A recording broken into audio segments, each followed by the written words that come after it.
हेरंब कुलकर्णी उपेक्षितांच्या लेकरांसाठी या मुलाखत मालिकेत आज आपल्या सोबत आहेत सहारा परिवाराचे संतोष गर्जे. संतोष गर्जे बीड जिल्ह्यातील गेवराई येथे अनाथ मुलांसाठी अनेक वर्षांपासून काम करतात. ते आणि त्यांची पत्नी या मुलांना शोधून या मुलांचं संगोपन शिक्षण यासाठी जे काम करतायत ते जाणून घेण्यासाठी आज आपण संतोष गर्जे यांच्याशी बोलतो आहोत. नमस्ते संतोष. नमस्कार दादा. खर तर बहिणीचा मृत्यू, वडिलांचं घरातून निघून जाणं अशा प्रकारच्या घटना तुझ्या आयुष्यात घडल्या. अशा घटना घडल्यानंतर माणूस त्याच्यातून बाहेर पडून अधिक सुखाचं जीवन जगायचा प्रयत्न करतो. पण तू पुन्हा नव्या दुःखाकडे वळलास आणि अनाथ मुलांना एकत्र करणं, त्यांना शोधणं, त्यांचं संगोपन करणं यासाठी पूर्ण वेळ काम करायचा निर्णय घेतला. तर असं तुला का करावं असं वाटतं? एकतर मनापासून आभार तुमचे. घटना अशी घडली होती की ताईचा मृत्यू झाला. ती ऐन साधारण 22शी मध्ये असेल. वडील घरातून बाहेर पडले त्यावेळेस साधारण ते 55च्या आसपास असावेत. आणि ताईची जी 3.5 वर्षाची मुलगी होती.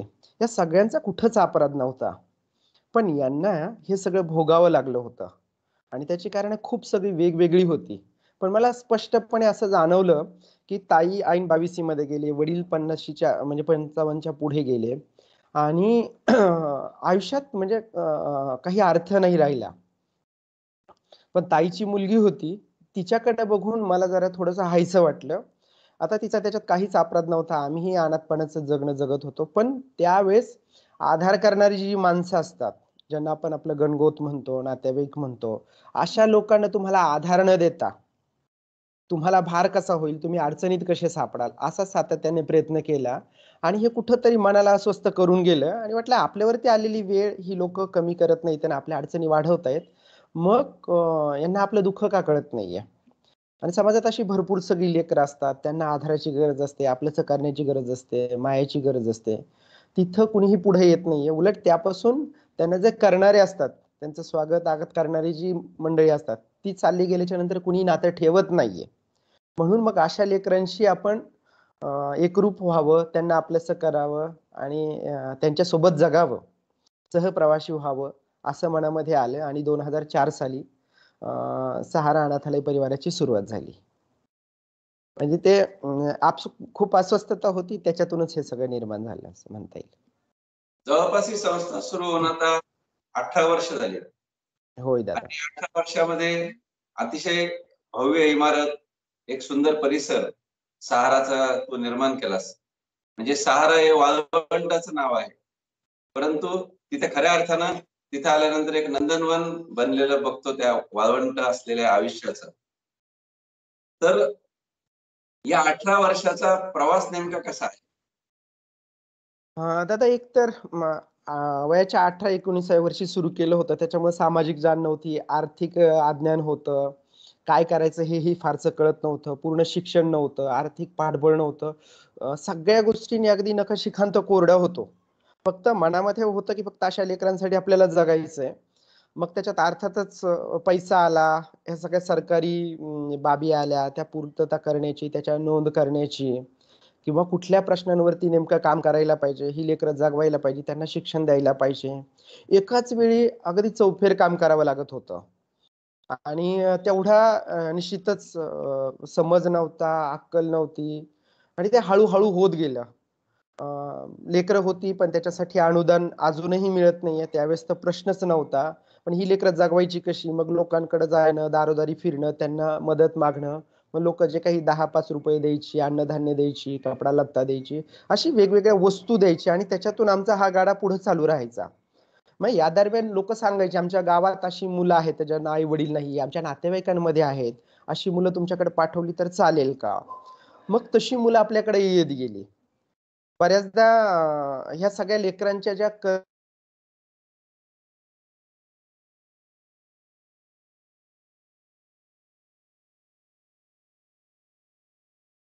मग हा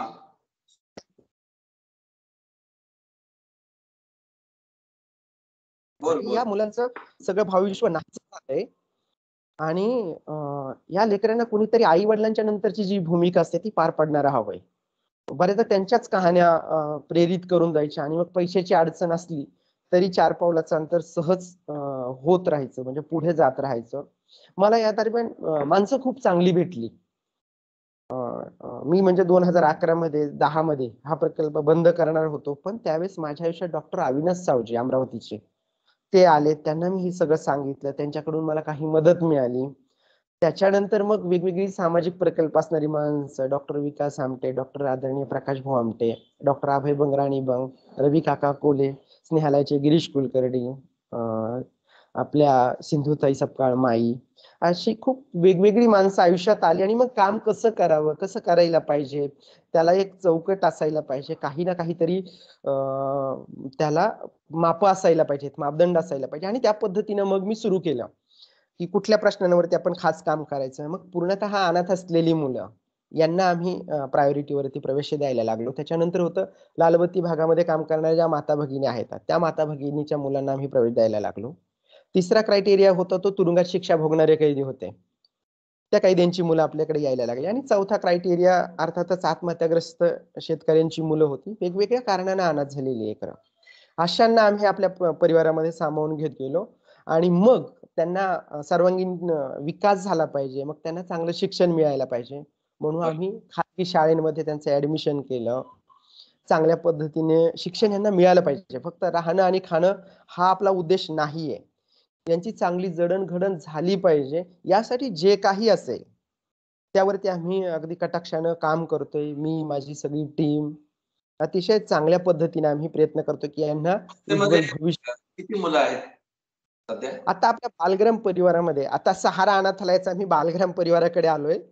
याची छोटीशी सांगतो गोष्ट, कारण मी ज्यावेळेस सुरुवातीला काम चालू केलं होतं ना, त्या दरम्यान सिनेमाचं एक थोडंसं डोक्यात होतं की अनाथ म्हणण्याच्या म्हणल्याच्या नंतर लोक मदत देत आहेत. त्यामुळे तसं बोलावं लागायचं आणि बऱ्याच लोकांना अनाथ म्हणजे काय हे पण माहित नाहीये. बऱ्याचदा काय होतं की ते कुठंतरी कचऱ्याच्या कुंडीमध्ये टाकलेलं असतं किंवा ओढ्याला, नदीला कुठंतरी टाकलेलं असतं, पडलेलं असतं देवाच्या दारात. अशाच पद्धतीची मुलं अनाथ असतात, असाच आपल्याकडे खूप मोठा समज आहे. पण ठराविक वय जगल्याच्या नंतर कुटुंबात काही घात होतात, अपघात होतात, वेगवेगळी कारणं असतात आयुष्य जाण्याला. हे बहुधा मान्यच नसावं असा तो काळ होता कदाचित. त्यामुळे मला सहारा अनाथालय परिवार असं ते सांगावं लागलं आणि मला थोडीशी मदत मिळायला लागली. सो आत्ताच्या घडीला आपल्या बालग्राम परिवारामध्ये 121 मुलं आहेत, वय वर्ष 1.5 पासून तर वय वर्ष 24 पर्यंत. त्याच्यामध्ये वेगवेगळ्या शाखेत शिक्षण घेत आहेत. औरंगाबादला युवाग्राम हा 18 वर्षापुढील मुलांसाठीचा प्रकल्प चालू केलाय. त्याच्यामध्ये 7 लेकरं आपली इंजिनिअरिंग करतायत. एक मुलगी मेडिकल डिप्लोमा करते, त्याच्यानंतर एक मुलगी फायर इंजिनिअरिंगला आहे, एक मुलगी ब्युटिशियनचा कोर्स करते. पुण्याला 2 मुलं डॉन बॉस्कोमध्ये ITI स्कूल आहे तिथं शिकतायत आणि गेवराईमध्ये 1ली ते 10वी पर्यंत चिंतेश्वर विद्यालय नावाचं शाळा आहे, तिथं 1ली ते 10वी पर्यंत त्यांचं शिक्षण होतं. आणि 11वी आणि 12वी अट्टल महाविद्यालय आहे, त्या ठिकाणी आम्ही त्यांना शिक्षण देतो. म्हणजे मला सांगायला आनंद वाटतो की ही सगळी लेकरं अतिशय शार्प, हुशार आणि मेहनतीनं सगळी काम करणारी आहेत. 3 लेकरं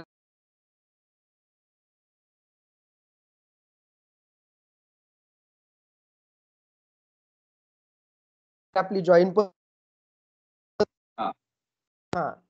एक मुलगी नुकताच पुण्यामध्येच पेंटालून्सला जॉइन झाली आहे. तिचं फॅशन डिझायनिंग झालं होतं. 2 मुलं BCS झाली होती. तीही पुण्यातल्या नामांकित कंपन्यांमध्ये चांगले पॅकेज घेतायत. त्याचबरोबर 3 मुलींची आणि 3 मुलांची वेगवेगळ्या ठिकाणी लग्न झाली आहेत. आम्हाला 6 नातवंड, 3 सुना आणि 3 जावई असा आमचा चांगला भरगच्च परिवार झालाय.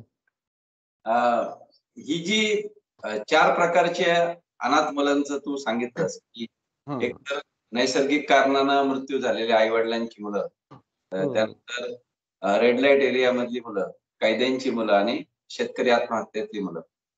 तर लहानपणी असं जे अनाथपण या मुलांच्या वाट्याला आलेलं असतं, तर हं. या नियतीच्या क्रौर्यानं किंवा ज्या प्रकारचं आई वडिलांच्या मुलं या मुलांना अनाथ होऊन तुमच्याकडे यावं लागतं. तर या मुलांचं भावविश्व नेमकं कसं असतं? यांच्या मनाला ज्या जखमा झालेल्या असतात त्याचं त्यांच्या वर्तनात कसं प्रतिबिंब दिसतं? दादा अतिशय अवघड काम आहे. म्हणजे आम्ही आमच्या इतके दुर्दैव कुणालाच समजत नाहीये. म्हणजे खूप काळीज पिवळवटून टाकणाऱ्या घटना असतात. खूप वाईट वाटतं, की आम्हाला म्हणजे जे कवितेतले आई-वडील भेटतात ना, आई खूप प्रेमळ असते, मायाळू असते किंवा बाप खूप हे असतो माया करणारा वगैरे सगळं असेल ते पुरवणारा असतो. पण आम्हाला हे भेटतच नाहीत. आम्हाला नेहमी विद्रूपच आणि थेट टोकाचेच आई-वडील भेटतात. आणि ही लेकरं जगलेली असतात. त्यांनी अनुभवलेलं असतं, त्यांचे लाड केलेले असतात, त्यांच्यावरती प्रेम केलेलं असतं आणि अचानक काहीतरी होतं आणि त्यांचं सगळं होतं नव्हतं ते सगळं उद्ध्वस्त होतं. ती लेकरं अक्षरशः खूप म्हणजे काय म्हणता येईल त्याला अगदी उद्ध्वस्त होऊन जातात. कळत नाही त्यांना कसं वागावं, काय जगावं आणि प्रत्येक ठिकाणावरून येणारा मुलगा त्यांची पार्श्वभूमी असते, त्या-त्या गावाची असते, त्या-त्या परिसराची असते. खानपानाची असते, त्याच्या आई-वडिलांची असते, त्या-त्या जातीची असते, धर्माची असते. ती सगळी भूमी लक्षात घेऊन तुम्हाला त्यांच्यासोबत काम करावं लागतं. त्यांना तुम्ही लगेच नाही उपदेश देऊ शकत, की जे व्हायचं होतं ते झालंच, असं होतच असतं, अमुक होत असतं. तर ह्या सगळ्या गोष्टी अगदी थोतांड आहेत. त्यांना समरस ह्या सगळ्या मूळ प्रवाहात आणण्यासाठी आपल्याला फक्त त्यांच्यासोबत त्रयस्थ म्हणूनच काम करावं लागतं. जर पाणी देणारा जो माणूस असतो शेताला, पाणी वेगळ्या वळणाला जाऊ नये, जिथं पाहिजे तिथं पाठवा म्हणून आम्ही फक्त ते खोरं घेऊन माती टाकण्याचं काम जागोजागी करतो. बरीच लेकरं रडतात. त्यांना आठवण आली, त्यांना गावाकडे जायचं असतं, कुठल्यातरी नातेवाईकांना भेटायचं असतं. अक्षरशः आम्ही अशा वेळेस आहे ना, आमचा दगड होऊन जातो. ज्यावेळेस आपल्यासमोर केस येते ना, त्यावेळेस तुम्हाला व्यावहारिक स्वरूपातच त्याची सगळी मांडणी करून घ्यावी लागते. तुम्हाला त्या ठिकाणी भावनिक होऊन नाही जमत आहे. म्हणून तर कुठला आला, काय कारण आहे इथपर्यंत येण्याचं? कारण हे सगळ्यात शेवटचं घर आहे. त्यांनी बाकीची घरं तपासली आहेत. तिथं कुणीही स्वीकारलेलं नाही आणि आपल्याकडे आलंय. त्यावेळेस खूप त्रास होतो, की एवढ्या सगळ्या म्हणजे हे लेकरू काय इतकं जड आहे का? एकाच वेळेस 4-4 भाकरी खातं का? त्याला खूप भाजी लागते का? नवीन कपडे लागतात का? गोडधोड लागतं का? असं काहीच लागत नाहीये. अगदी थोडं-थोडंच द्यायचं असतं आणि घासातला घास द्यायचा असतो. त्याच्यासाठी विशेष तरतूद करायची नसते. पण आपल्याकडे जी नात्याची संकुचितपणा येत चाललाय नात्यामध्ये, कदाचित त्यामुळंच ही सगळी अनाथांची संख्या वाढते, की काय मला असंही वाटतं. फार कारण आई महत्वाचं. गेली हां. आई गेली म्हणून लेकरू अनाथ होत नाहीये. वडील गेले म्हणून लेकरू अनाथ होत नाहीये. बाकीचा जो गोतावळा असतो ना, तो गोतावळा आपसूक त्याच्यापासून स्वतःला दूर ठेवतो. त्यावेळेस त्या लेकरावरती पोरकेपणा येतो. मला असं प्रामाणिकपणे वाटतं. आणि आम्हाला प्रामुख्याने दादा यांच्या मानसिकतेवरच काम करावं लागतं. बाकीचे म्हणजे शिक्षण, खाणं-पिणं, कपडा-लत्ता ह्या खूप दुय्यम गोष्टी आहेत. जशी-जशी ही लेकरं मोठी होतात ना, तसं-तसं त्यांना कळतं. बऱ्याचदा कधी-कधी अनैतिक संबंधातून खून मारामाऱ्या झालेल्या असतात. अपघात झालेले असतात. नातेवाईकांनी खूप हेटाळणी केलेली असते, हेळसांड केलेली असते या लेकरांची. यांना जसं-जसं मोठं होत जातात ना, तसं-तसं ते आठवायला लागतं. आपण का इथं येतं? आपल्याला कोणी का आपलंसं केलं नाहीये? म्हणून त्यांना समाजाबद्दल पण तिरस्कार वाटायला लागतो. त्यांना त्या याच्यात ठेवणं, भविष्याकडे दाखवणं आमच्याकडे सगळ्यात चॅलेंजिंग ते राहतं, की यांच्या मानसिक स्वास्थ्यावरती काम करणं. बालमानसशास्त्राचाच खूप मोठा भाग आमच्या वाट्याला येतो आणि त्यावरतीच काम करावं लागतं. मग नेमकं कसं काम करता तुम्ही? आम्ही मराठवाडा विद्यापीठाच्या अपर्णाताई अष्टपुत्री आहेत मानसशास्त्र तज्ञ. त्याचबरोबर निशिगंधा व्यवहारे आहेत. डॉक्टर आनंद काका नाडकर्णी आहेत. जालन्याचे एक आंबेकर डॉक्टर आहेत मानसशास्त्र तज्ञ. यांची छोटेखानी लेक्चर्स वगैरे घेतो. त्यांच्या ॲक्टिव्हिटी मुलांसोबत घेतो. यांचे म्हणजे कुठल्या पद्धतीने यांच्याशी बिहेव करायला पाहिजे, यांच्यासमोर काय यायला नको, काय यायला पाहिजे. सतत पॉझिटिव्ह किंवा सकारात्मक दृष्टिकोन कसा ठेवायला पाहिजे. जे झालं त्याबद्दल उगाळत बसण्यात काहीच अर्थ नाहीये. आता आपल्या समोर काय आहे? त्यावरती जास्त काम करणं महत्त्वाचं आहे. त्यामुळे आम्ही वेगवेगळी शिबिरं घेतो, वेगवेगळ्या ॲक्टिव्हिटीज घेतो. आमचा खूप चांगला डान्सचा एक ऑर्केस्ट्रा आहे, बालाविष्कार नावाचा. ज्यामुळे मुलं तशी व्यक्त होत नाहीयेत. ते कुठल्या ना कुठल्या पद्धतीने व्यक्त होतात. त्यांना धाडस येतं, स्टेज करेज येतं. ती बोलायला लागतात, व्यक्त व्हायला लागतात. चित्र खूप छान काढतात. गाणी अतिशय चांगलं म्हणतात. कोणी हार्मोनियम वाजवतं, कोणी गिटार वाजवतं. याचबरोबर कोणी छान भाषणही देतं, कोणी चांगलं लिहितं. अशा वेगवेगळ्या माध्यमातून आम्ही त्यांना व्यक्त व्हायला भाग पाडतो. अर्थातच ही सगळी मानसशास्त्राची टीम यांची आम्ही मदत घेतो. कशा पद्धतीने या मुलांना हाताळावं, काय गोष्टी यांच्यापासून टाळायला पाहिजेत, या सातत्याने त्यांची मदत घेतो आम्ही. अच्छा. तू जी कॅटेगरी सांगितली ती तुरुंगातल्या कैद्यांची मुलं. हं, तर हं. हा प्रश्न आपल्याकडे अजून फारसा पुढे आलेला नाही. तर त्या हं. मुलांना काय भावविश्व असतं? म्हणजे त्यांना वडिलांची किंवा आईच्या लाज वाटत असते का? किंवा त्याच्यातून त्यांच्यात न्यूनगंड येतो का? अपराधीपणा येतो का? अपराधी भाव निश्चित. हो, निश्चित. काय होतं बऱ्याचदा जे काही तुरुंगात जाण्याची कारणं असतात, त्याच्यात बहुतांशी अनैतिक संबंध किंवा नवरा-बायकोचे वाद असतात. त्याच्यामध्ये काही एक जण जीवानिशी जातं आणि एक जण जेलमध्ये जातं.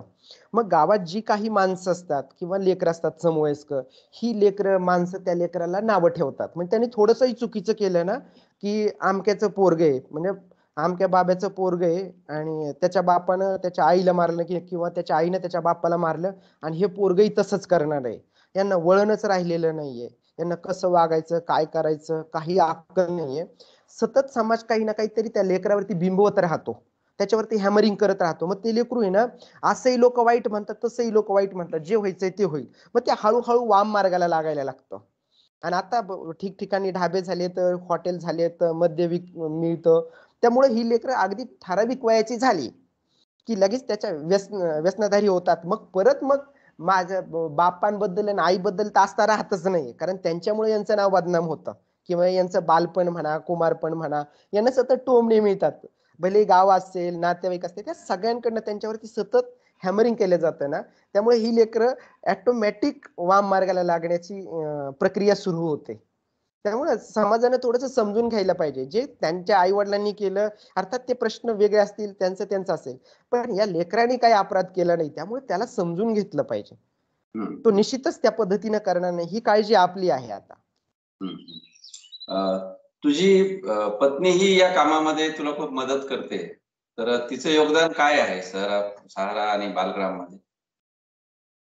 निश्चित दादा खूप मोठं आहे. मी 2011 पर्यंत 2004 ते 2011 फक्त एकेरीच भूमिका पार पाडत होतो. मी फक्त भौतिक गरजा पूर्ण करायचो. प्रीती आल्याच्या नंतर भावनिक गरजा काय असतात, स्पर्श काय असतो, माया काय असते, आपुलकी काय असते, आवडी-निवडी काय असतात आणि मुलींच्या वेगळ्या गरजा असतात. त्यांना थोडंसं प्रेमाने घ्यावं लागतं. मुलापेक्षा मुली खूप संवेदनशील असतात. त्यांना सहज अ, आपलंसं कसं करता यावं यासाठी खूप महत्त्वाची भूमिका ठरते. त्याचबरोबर छोटी-छोटी लेकरं असतात. त्यांना एक अ, अ, आईची गरज असते. मी म्हणणार नाही, की ती आईची भूमिका पार पाडू शकते, कारण शक्यच नाहीये. प्रत्येक वेळेस काही ना काहीतरी काय म्हणता येईल लेकरं असतात आजूबाजूला. पण सगळ्यांच्या डोक्यावरून हात फिरत 100व्या लेकरापर्यंत तेवढी मनामध्ये भावना राहीलच किंवा तेवढी हातामध्येही ताकद राहील किंवा ओलावा राहील हे सांगता येत नाहीये. पण एवढा प्रयत्न करतो, की त्यांना जे काही जगण्यासाठी लागतं किंवा असायला हवं, ते देण्याचा प्रयत्न ती सातत्याने करते. कायद्याची पदवीधर असल्यामुळं कायदेशीर गोष्टींमध्येही खूप चांगला सहयोग होतो आणि जे म्हणतात ना, संसार चालवायला 2 चाकं लागतात, तर 2 चाकं आहेत आणि मुलांच्या प्रत्येक गोष्टींवरती अतिशय चांगल्या पद्धतीने रिएक्ट करणं, त्यांना समजून घेणं, सांभाळून घेणं. कारण ही आपली लेकरं नाही आहेत. आम्ही जर कदाचित त्यांना झापड एखादी लावली, तर ते जवळ येणार नाहीत. पुढचं लेकरू असलं का 2-5 मिनिटांनी परत जवळ येईल. पण ही लेकरं मारल्याच्या नंतर खूप दुरावत जातील. परत जवळ येणार नाहीयेत. म्हणजे आईच्या पलीकडे जाऊन आपल्याला भूमिका पार पाडावी लागते. त्यांना रागावता येत नाही, बोलता येत नाही किंवा मारता येत नाही.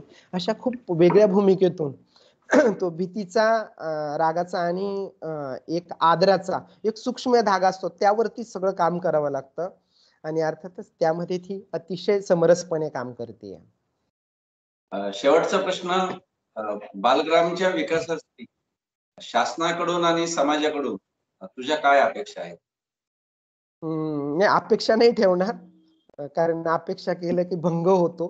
त्यामुळं आम्ही असा विचार करतोय की 100 मुलं आणि 100 मुली असं एक स्वरूप असावं. कारण ग्रामीण भाग आहे आणि इथं मुलींचं वय खूप लवकर लग्न करण्यात येतं. त्या लवकर माता वगैरे होतात. कधी-कधी खूप वेगवेगळ्या प्रसंगांना सामोरं जावं लागतं.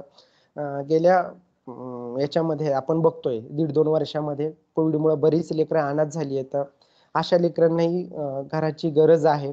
सो तो एक दृष्टिकोन आहे की 100 मुली आणि 100 मुलांना सांभाळण्यात यावं. अर्थातच शासनानं अनुदान जर दिले तर आम्ही अधिक चांगल्या पद्धतीनं काम करू. हेही तेवढंच वाटतं. शासकीय दरबारी म्हणजे तेवढी मुलं सांभाळण्याची परवानगी मिळावी यासाठीही आम्ही प्रयत्न करतोय. त्याचबरोबर एक आहे की समाज आम्हाला देतोय. गेली 18 वर्ष म्हणजे खूप चांगले अनुभव गाठीशी आले आहेत. म्हणजे आपल्याकडे सढळपणे बोललं जातं की समाज काहीच करत नाही किंवा समाज खूप वेगळ्या पद्धतीनं वाढतोय किंवा चुकीची प्रक्रिया राबवतोय, असं आपल्याला नेहमीच बिंबवलं जातं. पण 18 वर्ष झालंय त्याचं मूर्तिमंत उदाहरण बालग्राम आहे किंवा अशी अनेक सामाजिक प्रकल्प आहेत. त्यामुळं समाजानं अतिशय चांगल्या पद्धतीने ते टिकवून धरलंय आणि अजूनही पाठबळ देत आहेत. ते पुढेही मिळत राहावं अशी मी समाजाला विनंती करतो. त्याचबरोबर आम्ही छोटेसे शेतीचे काही प्रयोग राबवतोय. समाज आम्हाला 100% देतोय, पण आम्ही किमान 10% तरी स्वतःची निर्मिती करायला पाहिजे. म्हणून आम्ही कृषीग्राम आदरणीय डॉक्टर प्रकाश भाऊ आमटे यांच्या हस्ते पाठीमागच्याच आठवड्यामध्ये कृषीग्रामचं उद्घाटन केलं आणि तिथे आम्ही शेतीचे वेगवेगळे प्रयोग राबवतोय. एक जवळपास 600 फळबागांची आम्ही बाग उभी केली आहे. गव्हाचं पीक घेतलंय, ज्वारीचं पीक घेतलंय, भाजीपाला आठवड्याला लागणारा बहुतांश आम्ही तिथंच पिकवतोय. थोड्याशा गाया वगैरे झाल्यात, लेकरांना दूध, विषमुक्त भाजीपाला खायला मिळतोय. असा एक छोटासा प्रयोग चालू आहे की जेणेकरून काही समाजाचं काही आपलं असं मिळून हा प्रपंच चालू राहावा.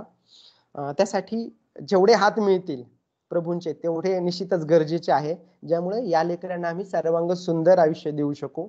त्यासाठी मी समाजाला विनंती करतो की या लेकरांच्या डोक्यावरून हात फिरवण्यासाठी, त्यांना माया देण्यासाठी आपण एकदा आवर्जून बालग्राम परिवाराला भेट द्यावी, ही मी तुमच्या माध्यमातून विनंती करतो. धन्यवाद. हे धन्यवाद. आहेत संतोष गर्जे. संतोष गर्जे बोलत असताना केवळ मुलं सांभाळणं इतकंच त्यांचं काम नाही, तर त्या मुलांच्या मानसिक जखमा बऱ्या करून त्या मुलांना समाजाचा एक सुदृढ नागरिक बनवणं हा त्यांचा दृष्टिकोन जास्त महत्वाचा वाटतो. आणि त्यांनी एक जो मुद्दा मांडला की समाजानं, नातेवाईकांनी जर या मुलांना नीट सामावून घेतलं असतं तर अशा प्रकारची अनाथालय चालवण्याची गरज उरली नसती. आणि म्हणून बालग्राम ही चळवळ महत्वाची आहेच, परंतु गावागावात जर या बालकांना नीट सामावलं गेलं तर बालग्राम सारख्या प्रकल्पांची गरज उरणार नाही आणि तो अनाथ मुलांच्या आयुष्याचा सर्वात चांगला दिवस असेल. संतोष गर्जे यांच्या या कामाला आपण सारे शुभेच्छा देताना आपण जरूर भेट द्यावी, मदत करावी ही विनंती करून थांबतो. धन्यवाद. धन्यवाद दादा.